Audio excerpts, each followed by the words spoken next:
PM Modi ਨੂੰ NDA ने चुनिया अपना लीडर। दिल्ली च पीएम की रिहाइश से हुई बैठक च पीएम ਨੂੰ लीडर चुनन का मता होया पास। मीटिंग च नीतीश ते नायडू समेत तमाम लीडर रहे मौजूद।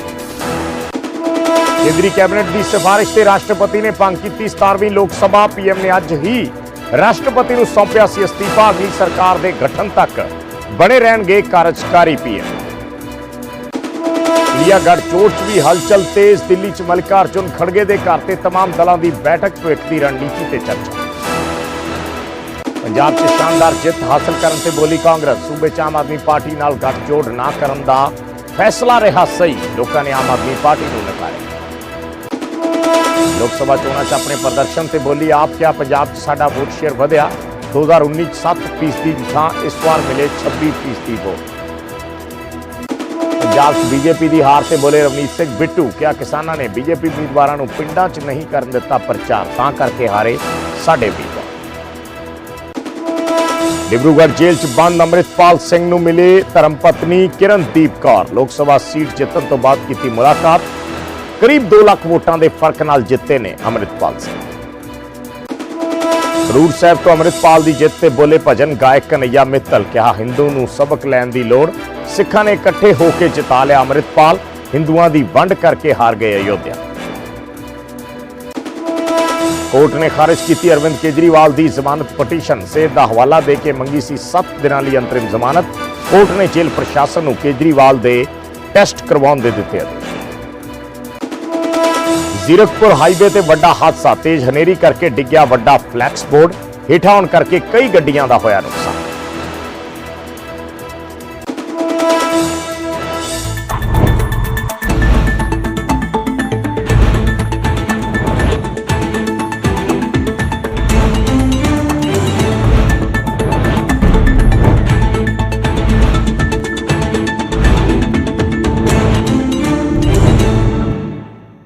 राणा सोढी अगे हो गया। चंगी चन्नी जित चुके ने। नतीजे मतलब न्यूज़ 18। न्यूज़ 18 पंजाब हरियाणा बनिया 24 दे इलेक्शन का चैंपियन। एक बहुत बड़ी खबर आ रही है सीट नूं लेके। नतीजे वाले दिन पंजाब हरियाणा ने वेख्या सिर्फ न्यूज़ 18 करके 13 सीटें नजर आ रहा है। एनडीए चंडीगढ़ दा मनीष तिवारी अगे नहीं उत्ते की कुछ अपडेट है उस दा रुक डिजिटल ते सब तो ज्यादा वेख्या गया न्यूज़ 18। 1,52,000 वोटां दे नाल सिर्फ न्यूज़ 18 ही दर्शकों नूं आया रात। पंजाब हरियाणा दे विच कोई भी नहीं सी नेड़े तेड़े।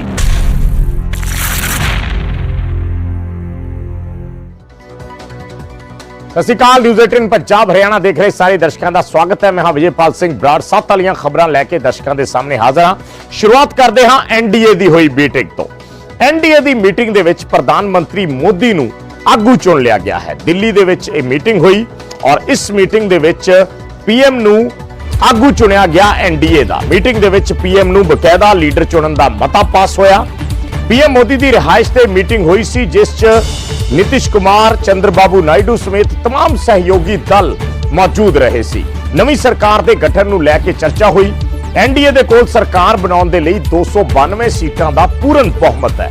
272 सीटां चाहीदियां ने। 292 दा एनडीए दे कोल पूर्ण बहुमत है और सारे सहयोगी दल इकट्ठे हुए ने और सर्वसम्मति नाल सब वल्लों नरेंद्र मोदी नूं अपना आगू चुन लिया गया है। हुण अगे दी जो प्रक्रिया है वो संसदी दल की बैठक होएगी और संसदी दल की बैठक दे विच जदों आगू चुनिया लग्या नरेंद्र मोदी नूं तां उस तो बाद फिर अगे राष्ट्रपति नूं सरकार बनाउण दे लई दावा पेश किया जाएगा।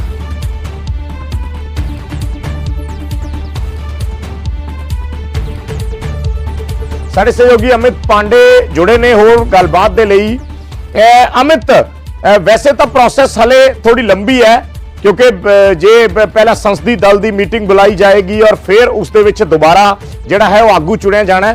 पर एनडीए ने अपना लीडर तय कर लिया। जो कुछ क्यास राइयां सी कि कुछ बदलाव हो सकते हैं, कुछ फेर बदल हो सकते हैं, उन्हां ते विराम लग गया। देखिए, इस बारे में कभी भी कोई संशय था ही नहीं। कल अगर आप प्रधानमंत्री मोदी का स्पीच सुने तो उन्होंने मोदी की गारंटी कहा। उससे पहले जेपी नड्डा का अगर आपने कल स्पीच सुना तो उन्होंने कहा मोदी जी के नेतृत्व में हमने चुनाव लड़ा और उसके बाद सरकार बनाई। और आज जब यहाँ पर एनडीए की बैठक होती है और 1 दर्जन से ज्यादा घटक दल यहाँ पर आते हैं, तो तब ये कहा जाता है कि हम मोदी के नेतृत्व में हम जल्दी से जल्दी सरकार बनाने की पहल करनी चाहिए थी। तो अब ये इस बात में कोई संशय था ही नहीं। और दूसरा कि किस तरीके से सरकार को चलनी है, कैसे मोदी 3.0 का एजेंडा पूरा करना है, ये इस बैठक का प्रमुख एजेंडा था और इसी पर चर्चा हुई। ये पहली बैठक थी, पहली बार जीत के आने के बाद सहयोगी दल मिले थे, तो उनको बीजेपी की ओर से सूचित किया गया कि अब आप हमारे साथ हैं, और उनकी ओर से भी जो मांग की जा रही है उसके लिए आश्वासन दिया गया बीजेपी की तरफ से, आपकी मांग पर तर्कसंगत और उचित तरीके से विचार होगा। तो अब आगे की क्या कवायद रहेगी पूरी, अमित? देखिए, सबसे पहले कि राष्ट्रपति के पास जाने से पहले एनडीए घटक दल यह सुनिश्चित करना चाहते हैं कि ज्यादा से ज्यादा सांसदों के नंबर उनके पास हों। ये तो करीब 291-293 नंबर थे जो उनके पास सूची सौंपी अभी फिलहाल प्रतीत हो रहा है। इसके अलावा कई निर्दलीय सांसद, कई छोटे छोटे सांसद हैं जिनसे भी संपर्क साधा जा रहा है। तो कुल मिलाकर बीजेपी अध्यक्ष जेपी नड्डा, रक्षा मंत्री राजनाथ सिंह और गृह मंत्री अमित शाह को मिलाकर उनकी एक कमेटी बनाई गई है कि इन जल्दी से जल्दी जो लोग समर्थन दे रहे हैं उनका एक सूची बनाई जाए और उसके बाद महामहिम को सौंपी जाए। कुल मिलाकर संभवतः 8 जून पर जो शपथ ग्रहण समारोह, उससे पहले सारी पूरी प्रक्रिया कर दी जाए। ठीक है, शुक्रिया अमित इस जानकारी दे लई। तां नरेंद्र मोदी दी ਜਿਹੜੀ ਦਾਅਵੇਦਾਰੀ ਹੈ ਉਸ ਤੇ ਕੋਈ ਕਿੰਤੂ ਪਰੰਤੂ ਨਹੀਂ ਸੀ। ਐਨਡੀਏ ਦੀ ਮੀਟਿੰਗ ਹੋਈ, ਐਨਡੀਏ ਦੀ ਮੀਟਿੰਗ ਦੇ ਵਿੱਚ ਸਰਬਸੰਮਤੀ ਨਾਲ ਸਾਰੇ ਦਲਾਂ ਨੇ, ਜਿਹਦੇ ਚ ਚੰਦਰ ਬਾਬੂ ਨਾਇਡੂ ਔਰ ਨਿਤਿਸ਼ ਕੁਮਾਰ ਵੀ ਮੌਜੂਦ ਸੀ, ਸਰਬਸੰਮਤੀ ਨਾਲ ਨਰਿੰਦਰ ਮੋਦੀ ਨੂੰ ਆਪਣਾ ਆਗੂ ਇੱਕ ਵਾਰ ਫਿਰ ਚੁਣ ਲਿਆ ਗਿਆ।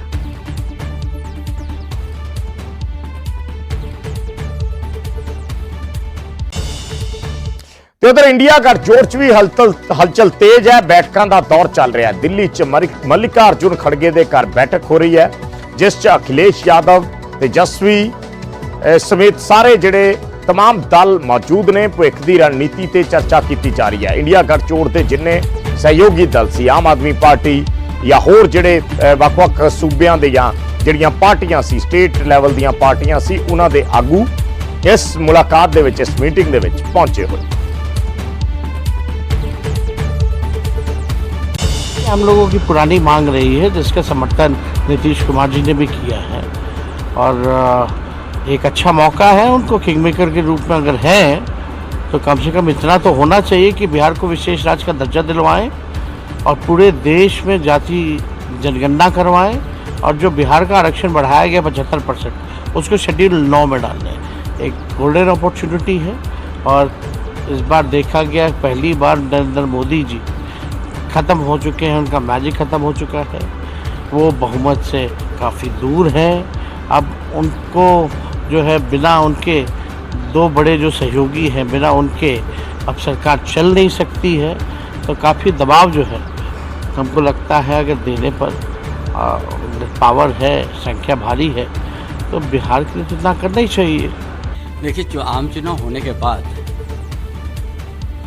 जो हमारा गठबंधन है उस बीच में हम लोग विचार विमर्श करेंगे, आगे का हम लोग रणनीति भी तय करेंगे।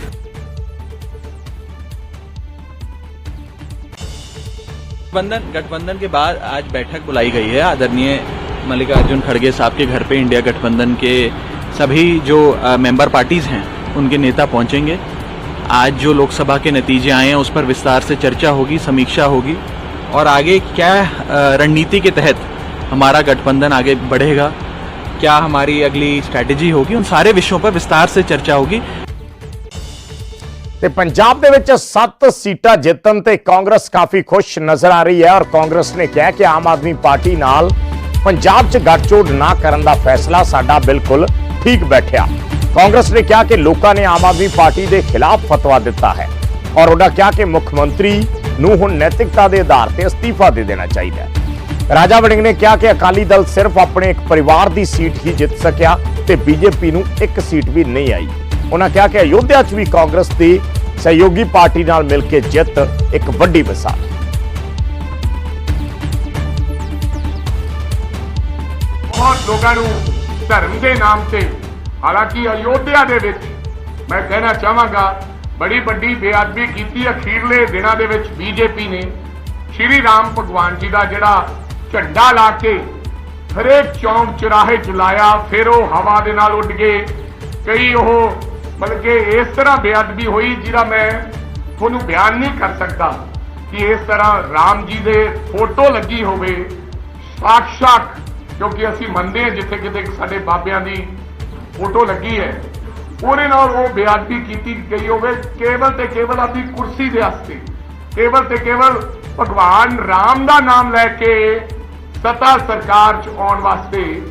ਲੇਕਿਨ ਅਯੋਧਿਆ ਚੋਂ ਇਹ ਜਿਹੜਾ ਕਾਂਗਰਸ ਪਾਰਟੀ ਨੂੰ ਫਤਵਾ ਮਿਲਿਆ ਹੈ, ਇਹ ਇੱਕ ਸਨੇਹ ਹੈ तमाम लोगों ਨੂੰ, ਧਰਮਾਂ ਵਾਲਿਆਂ ਨੂੰ, ਕਿ ਕੋਈ ਵੀ ਵਿਅਕਤੀ ਵਿਸ਼ੇਸ਼, ਕੋਈ ਵੀ ਪਾਰਟੀ ਕਿਸੇ ਵੀ ਰੱਬ ਦਾ ਨਾਂ ਲੈ ਕੇ ਜਾਂ ਭਗਵਾਨ ਦਾ ਨਾਂ ਲੈ ਕੇ ਉਹਦਾ ਮਿਸਯੂਜ਼ ਨਹੀਂ ਕਰ ਸਕਦੇ। ਭਗਵਾਨ ਰਾਮ ਜੀ ਸਾਡੇ ਵੀ ਹੈ, ਭਗਵਾਨ ਰਾਮ ਜੀ ਸਭ ਦੁਨੀਆ ਦੇ।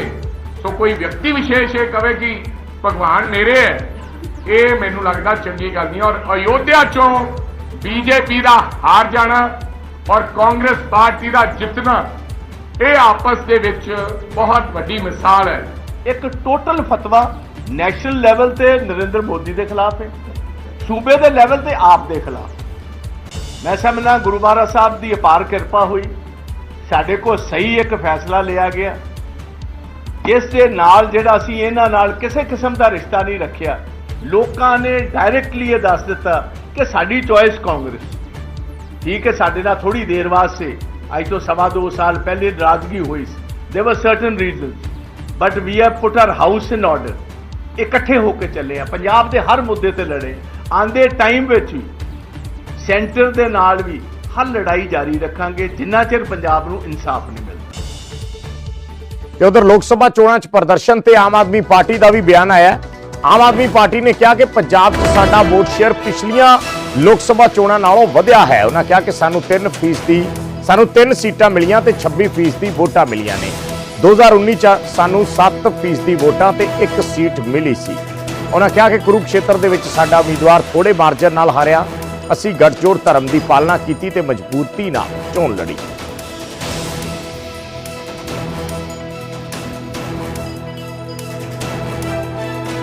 गोल क्या? हमारा गोल ये था कि भारतीय जनता पार्टी को घुसने नहीं देना है इन राज्यों में। चंडीगढ़ में हम मिलकर चुनाव लड़े, भाजपा को अलग रखा। पंजाब में भाजपा की 2 सीटें थी, हमने किसी भी तरीके से 1 सीट आम आदमी पार्टी को आई होशियारपुर की और 1 गुरदासपुर की कांग्रेस को आई। तो कांग्रेस को हमने वहां, भाजपा को हमने वहां पर 0 कर दिया, वहां पे कांग्रेस ने उनको हराया। जो मुख्य उद्देश्य था, आपको ये देखना पड़ेगा कि पूरी इंडिया गठबंधन का उद्देश्य क्या था और क्या आपने अपने उद्देश्य को अचीव किया। मुझे ये लगता है कि आज की तारीख में इन परिस्थितियों में जो उद्देश्य थे और जो अचीवमेंट हुआ है वो काफी अच्छा है। हो जाएगा आने वाले टाइम पे। मुझे लगता है कि इन परिस्थितियों में सारे लोगों ने मिलकर बहुत अच्छे निर्णायक भूमिका निभाई। भारतीय जनता पार्टी को वहां 0 कर दिए, ये इंपॉर्टेंट है। चंडीगढ़ से उनको भगा दिया, ये इंपॉर्टेंट है। हरियाणा में आप देखेंगे तो उनको बुरी तरीके से डिफीट किया, ये इंपॉर्टेंट है। गुजरात में कभी जो 0 आती थी विपक्ष की, वहां पर 1 सीटें आई, बाकी की कई सीटों पर उनके पसीने छुड़ा दिए, ये इंपॉर्टेंट है। मोटा मोटे आज देश के सामने एक ही चीज है कि नरेंद्र मोदी जी क्या नैतिक दायित्व लेंगे इन 63 सीट कम होने का। ਤੇ ਉਧਰ ਹਾਰ ਤੋਂ ਬਾਅਦ ਰਵਨੀਤ ਬਿੱਟੂ ਦਾ ਵੀ ਬਿਆਨ ਆਇਆ। ਰਵਨੀਤ ਬਿੱਟੂ ਨੇ ਕਿਹਾ ਹੈ ਕਿ ਕਿਸਾਨਾਂ ਦੇ ਵਿਰੋਧ ਪ੍ਰਦਰਸ਼ਨ ਕਰਕੇ ਕਈ ਹਲਕਿਆਂ ਦੇ ਵਿੱਚ ਉਹ ਚੋਣ ਪ੍ਰਚਾਰ ਹੀ ਨਹੀਂ ਕਰ ਸਕੇ। ਉਹਨਾਂ ਕਿਹਾ ਕਿ ਕਈ ਹਲਕਿਆਂ ਦੇ ਵਿੱਚ ਕਿਸਾਨਾਂ ਨੇ ਉਹਨਾਂ ਦਾ ਵਿਰੋਧ ਕੀਤਾ, ਜਿਸ ਕਰਕੇ ਉਹ ਪਿੰਡਾਂ 'ਚ ਜਾ ਨਹੀਂ ਸਕੇ ਔਰ ਸਾਡਾ ਪ੍ਰਚਾਰ ਨਾ ਹੋਣ ਕਰਕੇ ਕਾਂਗਰਸ ਪਾਰਟੀ ਨੂੰ ਜਿੱਤ ਮਿਲੀ।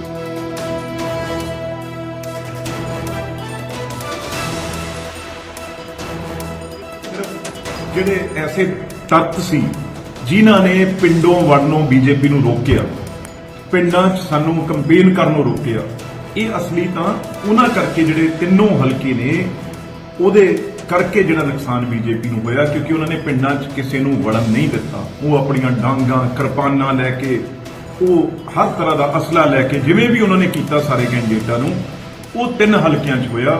ਪਰ ਮੈਂ ਉਹਨਾਂ ਨੂੰ ਤਿੰਨੋਂ ਹਲਕਿਆਂ ਨੂੰ ਪਰੇ ਰੱਖ ਕੇ, ਉਹ ਜੋ ਹੋਇਆ ਉਹ ਬਾਅਦ 'ਚ ਕਰਾਂਗੇ ਉਹਦੇ ਬਾਰੇ ਗੱਲ। ਬਿਲਕੁਲ ਤਕੜੇ ਹੋ ਜਾਓ। ਕੁਝ 2 ਮਹੀਨਿਆਂ ਦੇ ਵਿੱਚ ਪੂਰੇ ਇਲੈਕਸ਼ਨ ਆ ਜਿਹੜੀ ਕਾਰਪੋਰੇਸ਼ਨ ਦੀ ਆਉਣ ਵਾਲੀ ਆ, ਜਿਸ ਤਰੀਕੇ ਨਾਲ ਆਪਾਂ ਕੱਲਾ ਕੱਲਾ ਬੂਥ ਵਾਰਡ 1500 ਸਭ ਜਿੱਤੇ ਆ ਤੇ ਕਲੀਅਰ ਜਿਹੜਾ ਹੈ ਅਗਲੇ ਕਾਉਂਸਲਰ ਤੇ ਅਗਲਾ ਮੇਅਰ ਆ ਜਿਹੜਾ ਉਹ ਸਾਡਾ ਲੁਧਿਆਣੇ 'ਚ ਬੀਜੇਪੀ ਦਾ ਬਣਨਾ। ਉਧਰ ਅੰਮ੍ਰਿਤਪਾਲ ਸਿੰਘ ਦੇ ਧਰਮ ਪਤਨੀ ਕਿਰਨਦੀਪ ਕੌਰ ਅੱਜ ਡਿਬਰੂਗੜ੍ਹ ਜੇਲ੍ਹ ਪਹੁੰਚੇ। ਅੰਮ੍ਰਿਤਪਾਲ ਦੇ ਚੋਣ ਜਿੱਤਣ ਤੋਂ ਬਾਅਦ ਉਹ ਮੁਲਾਕਾਤ ਕਰਨ ਗਏ ਸੀ। ਅੰਮ੍ਰਿਤਪਾਲ ਨੇ ਖਡੂਰ ਸਾਹਿਬ ਦੀ ਸੀਟ ਕਰੀਬ 2 ਲੱਖ ਵੋਟਾਂ ਦੇ ਮਾਰਜਨ ਨਾਲ ਜਿੱਤੀ ਹੈ। 1,97,120 ਵੋਟਾਂ ਦੇ ਨਾਲ ਅੰਮ੍ਰਿਤਪਾਲ ਵੱਲੋਂ ਖਡੂਰ ਸਾਹਿਬ ਸੀਟ ਤੇ ਜਿੱਤ ਦਰਜ ਕੀਤੀ ਗਈ।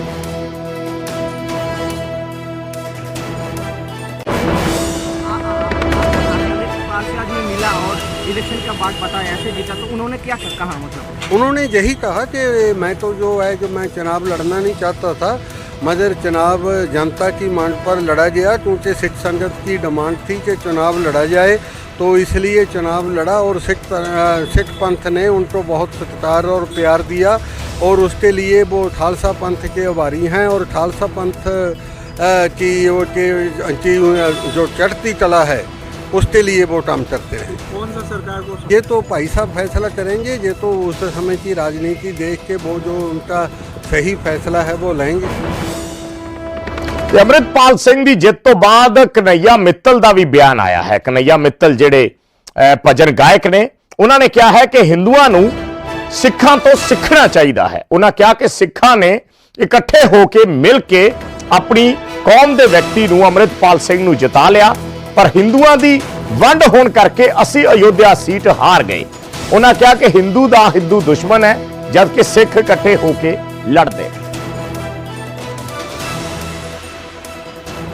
ਸੋ ਇਹ ਬਿਆਨ ਦਿੱਤਾ ਗਿਆ ਹੈ ਭਜਨ ਗਾਇਕ ਕਨਈਆ ਮਿੱਤਲ ਵੱਲੋਂ, ਔਰ ਇਹ ਬਿਆਨ ਉਹਨਾਂ ਨੇ ਦਿੱਤਾ ਹੈ ਕਿ ਅਯੋਧਿਆ ਸੀਟ ਤੇ ਜੋ ਬੀਜੇਪੀ ਹਾਰੀ ਹੈ ਉੱਤੇ ਸਮਾਜਵਾਦੀ ਪਾਰਟੀ ਦਾ ਉਮੀਦਵਾਰ ਜਿੱਤਿਆ ਹੈ, ਤਾਂ ਉਸਨੇ ਕਨਈਆ ਮਿੱਤਲ ਵੱਲੋਂ ਉਦਾਹਰਨ ਦਿੱਤੀ ਗਈ ਹੈ ਖਡੂਰ ਸਾਹਿਬ ਸੀਟ ਦੀ ਕਿ ਖਡੂਰ ਸਾਹਿਬ ਸੀਟ ਤੇ ਸਿੱਖਾਂ ਨੇ ਇਕੱਠੇ ਹੋ ਕੇ ਆਪਣੇ ਉਮੀਦਵਾਰ ਨੂੰ ਜਿਤਾ ਲਿਆ, ਪਰ ਉਹਨਾਂ ਕਿਹਾ ਕਿ ਅਸੀਂ ਹਿੰਦੂਆਂ ਦੇ ਆਪਸ 'ਚ ਵੰਡੇ ਹੋਣ ਕਰਕੇ ਅਯੋਧਿਆ ਸੀਟ ਹਾਰ ਗਏ। ਉਹਨਾਂ ਕਿਹਾ ਕਿ ਹਿੰਦੂ ਦਾ ਹਿੰਦੂ ਦੁਸ਼ਮਣ ਹੈ ਕਿਉਂਕਿ ਹਿੰਦੂ ਜਾਤੀਆਂ ਦੇ ਵਿੱਚ ਵੰਡੇ ਹੋਏ ਨੇ, ਪਰ ਸਿੱਖ ਇਕੱਠੇ ਹੋ ਕੇ ਲੜੇ ਨੇ, ਇਸ ਕਰਕੇ ਉਹਨਾਂ ਵੱਲੋਂ ਆਪਣੀਆਂ ਸੀਟਾਂ ਜਿੱਤ ਲਈਆਂ ਗਈਆਂ, ਪਰ ਹਿੰਦੂ ਕਿਉਂਕਿ ਵੰਡੇ ਹੋਏ ਸੀ ਜਾਤੀਆਂ ਦੇ ਵਿੱਚ, ਇਸ ਕਰਕੇ ਉਹ ਅਯੋਧਿਆ ਸੀਟ ਜਿੱਤ ਨਹੀਂ ਸਕੇ। ਇਹ ਬਿਆਨ ਭਜਨ ਗਾਇਕ ਕਨਈਆ ਮਿੱਤਲ ਵੱਲੋਂ ਦਿੱਤਾ ਗਿਆ ਹੈ। ਕਨਈਆ ਮਿੱਤਲ ਪਿਛਲੇ ਸਮੇਂ ਦੇ ਵਿੱਚ ਕਾਫੀ ਚਰਚਾ ਦੇ ਵਿੱਚ ਰਹੇ ਨੇ ਕਿਉਂਕਿ ਉਹਨਾਂ ਦਾ ਇੱਕ ਖਾਸ ਜਿਹੜਾ ਉਹਨਾਂ ਨੇ ਭਜਨ ਗਾਇਆ ਸੀ ਕਿ ਜੋ ਰਾਮ ਕੋ ਲਾਏ ਹੈ ਹਮ ਉनको ਲਾਏਂਗੇ। ਇਹ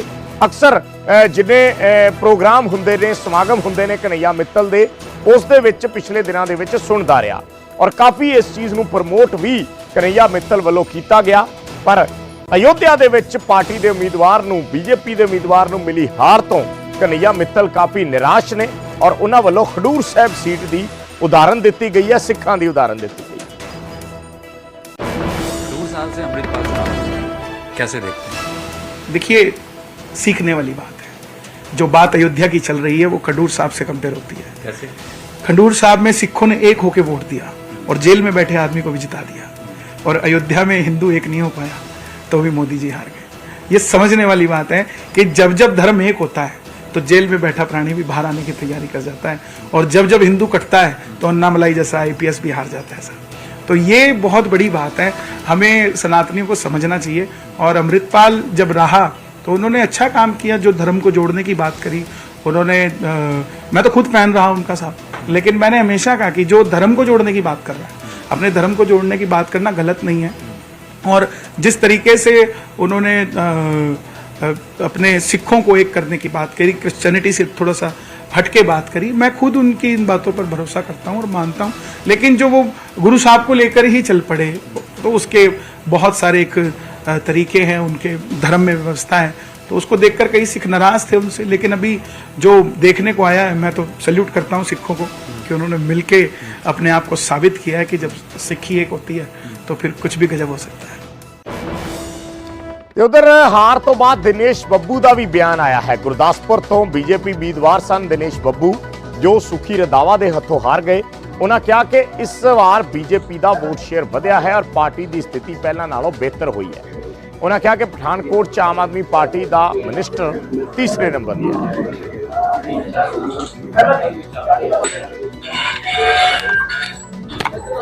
ਪਠਾਨਕੋਟ ਜ਼ਿਲ੍ਹੇ ਦੇ ਗੁਰਦਾਸਪੁਰ ਬਟਾਲਾ ਜ਼ਿਲ੍ਹੇ ਦੇ ਸਾਰੇ ਹੀ ਪਾਰਟੀ ਦੇ ਵਰਕਰਾਂ ਦਾ ਧੰਨਵਾਦ ਕਰਦਾ, ਆਭਾਰ ਵਿਅਕਤ ਕਰਨਾ ਜਿਨ੍ਹਾਂ ਨੇ ਇੰਨੀ ਗਰਮੀ ਦੇ ਵਿੱਚ 45-46 ਡਿਗਰੀ ਦੇ ਵਿੱਚ ਲਗਾਤਾਰ ਮਿਹਨਤ ਕੀਤੀ ਹੈ। ਔਰ ਤੁਸੀਂ ਕਹਿੰਦਾ ਵੀ ਗੁਰਦਾਸਪੁਰ 6 ਵਿਧਾਨ ਸਭਾ ਦੀ, ਉਹ ਗੁਰਦਾਸਪੁਰ ਵੀ ਦੀਨਾਨਗਰ ਵੀ ਪਿਛਲੀ ਵਾਰੀ ਵਿਧਾਨ ਸਭਾ 'ਚ ਕਿੰਨੀਆਂ ਵੋਟਾਂ ਪਈਆਂ ਤੇ ਇਸ ਵਾਰੀ 3 ਗੁਣਾ ਵੋਟਾਂ ਵਧੀਆਂ। ਦੀਨਾਨਗਰ 16,000 ਵੋਟ ਪਈ, ਇਸ ਵਾਰੀ ਮਤਲਬ ਉਸੇ 36,000 ਵੋਟ ਪਈ ਹੈ। ਗੁਰਦਾਸਪੁਰ 'ਚ 10,000 ਵੋਟ ਪਈ ਸੀ, ਅੱਜ ਉੱਥੇ ਵੀ 24-25,000 ਵੋਟ ਪਈ ਹੈ। ਹਰ ਜਗ੍ਹਾ ਵੋਟਾਂ ਜਿਹੜੀਆਂ ਵਧੀਆ ਨੇ ਔਰ ਖਾਸ ਕਰਕੇ ਪਠਾਨਕੋਟ ਜ਼ਿਲ੍ਹਾ ਦੇਖੋ, ਪਠਾਨਕੋਟ ਜ਼ਿਲ੍ਹੇ 'ਚ ਆਪ ਦਾ ਇੱਕ ਮੰਤਰੀ ਹੈ, ਉਹ ਤੀਸਰੇ ਨੰਬਰ ਪਰ ਆਇਆ। ਉਹ ਅੱਜ ਉਹਨੂੰ ਤਾਂ ਵੈਸੇ ਰਿਜ਼ਾਈਨ ਕਰਨਾ ਚਾਹੀਦਾ ਵੀ ਜਿਹੜਾ ਤੀਸਰੇ ਨੰਬਰ ਤੇ ਆਇਆ ਕਰਕੇ। ਇਸ ਕਰਕੇ ਪਾਰਟੀ ਨੇ ਮਤਲਬ ਪਾਰਟੀ ਦੀ ਜਿਹੜੀ ਸਥਿਤੀ ਅੱਗੇ ਤੋਂ ਬਿਹਤਰ ਹੋਈ ਹੈ, ਬਹੁਤ ਜ਼ਿਆਦਾ ਬਦਲੀ ਹੈ। ਪਰ ਪਿਛਲੀਆਂ ਚੋਣਾਂ ਦੇ ਵਿੱਚ ਵੀ 2019 ਦੀਆਂ ਚੋਣਾਂ ਦੇ ਵਿੱਚ ਦੀਨਾਨਗਰ 'ਚ ਤਾਂ ਬੀਜੇਪੀ ਅੱਪ ਗਈ ਹੈ, ਐਤਕੀ ਡਾਊਨ ਗਈ ਹੈ। ਨਹੀਂ ਵਿਧਾਨ ਸਭਾ 'ਚ ਨਹੀਂ ਗਈ। ਉਸ ਵੇਲੇ ਗਠਬੰਧਨ ਲੋਕ ਸਭਾ ਨਹੀਂ, ਉਸ ਵੇਲੇ ਅਕਾਲੀ ਬੀਜੇਪੀ ਇਕੱਠੇ, ਅਕਾਲੀ ਬੀਜੇਪੀ ਇਕੱਠੇ ਹੈ, ਇਸ ਲਈ ਲਾਭ ਸੀਗਾ ਫਾਇਦਾ ਇਸ ਵਾਰੀ ਦਾ ਸਮਾਂ। ਨਹੀਂ ਦੇਖੋ, ਉਸ ਵੇਲੇ ਬੀਜੇਪੀ ਅਕਾਲੀ ਦਲ ਇਕੱਠੇ ਹੈ। ਅੱਜ ਦੇਖੋ ਪਿਛਲੀ ਵਿਧਾਨ ਸਭਾ ਦੇਖੋ ਕਿੰਨੀ ਵੋਟਾਂ ਸੀ, ਅੱਜ ਦੇਖੋ ਕਿੰਨੀ ਵੋਟਾਂ, 3 ਗੁਣਾ ਵੋਟਾਂ ਵਧੀਆਂ। ਦੀਨਾਨਗਰ 'ਚ ਵੀ, ਗੁਰਦਾਸਪੁਰ ਵੀ, ਬਟਾਲਾ ਵੀ, ਹਰ ਜਗ੍ਹਾ ਜਿਹੜੀ ਸਥਿਤੀ ਅੱਗੇ ਕੋਲ ਬਿਹਤਰ ਹੋ ਰਹੀ ਹੈ।